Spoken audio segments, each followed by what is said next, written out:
संपूर्ण राज्याला आदळून टाकणाऱ्या बीडच्या मस्साजोग गावाचे सरपंच संतोष देशमुख यांचा शवविच्छेदनाचा अहवाल समोर आला आहे। यामध्ये देशमुख यांचा मृत्यू अतिरिक्त स्रावाने झाल्याचं म्हटले आहे।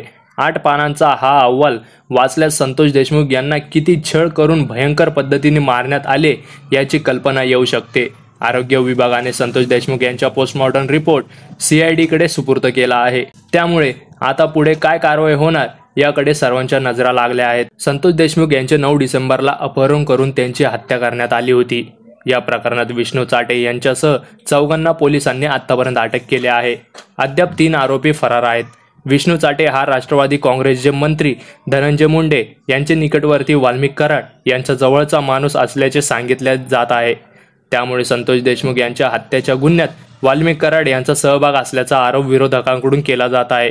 भाजपचे आमदार सुरेश धस आणि जितेंद्र आव्हाड यांनी बुधवारी संतोष देशमुख हत्या प्रकरणाचा अंगावर काटा आणणारा तपशील विधानसभेत मांडला होता। संतोष देशमुखच्या पोस्टमॉर्टम रिपोर्टमध्ये नेमकं काय म्हटलंय आता हे बघूया।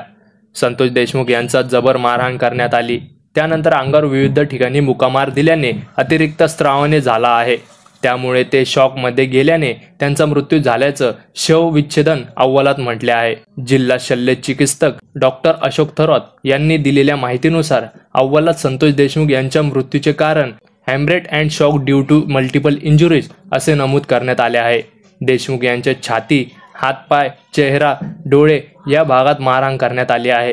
त्यांच्या चेहऱ्यावर आणि डोळ्याचा भाग मारहाणीमुळे काळा निळा झाला होता। त्यामुळे मारेकऱ्यांनी संतोष देशमुख यांचे डोळे जाळून टाकण्याची चर्चा आहे। आतापर्यंत कोणाकोणाला अटक झाली आता हे बघूया। संतोष देशमुख हत्या प्रकरणात आतापर्यंत जयराम चाटे, महेश केदार, सुदर्शन घुले, प्रतीक घुले, सुधीर सांगळे, कृष्णा आंधळे, विष्णू चाटे यांचा सहभाग असल्याची माहिती समोर आली आहे।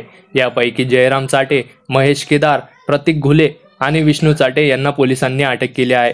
विष्णू चाटेला पोलिसांनी बुधवारी बीड शहराजवळ ताब्यात घेतले होते।